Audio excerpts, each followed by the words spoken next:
should we alter? Should we change ourselves? I mean, I think in one sense, if you look at something like medical ethics, the kinds of things that Christians, I think, can get on board with are therapeutic uses of these kind of technologies. So relieving suffering.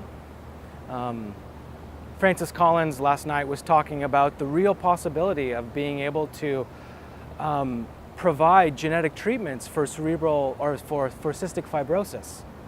So we have these genetic diseases, a number of them, Huntington's chorea being another, that are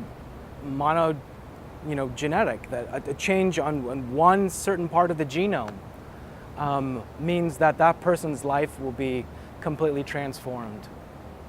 But there's a whole host of social implications once we kind of say, well, if we can do that, could we select for hair color?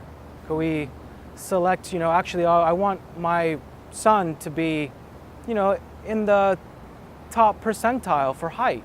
I want him to be a bit smarter. And then you have all kinds of social impacts of, well, who's having access to these kinds of techniques and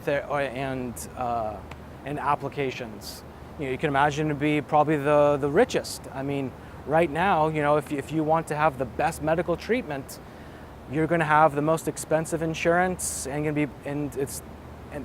so you can imagine that something very similar will be transferred here. So will this kind of lead to increased stratification that we already have, but it'll be at even more of a genetic level? The kind of rich get richer, and it's not just they get rich, but they get rich on a more fundamental level.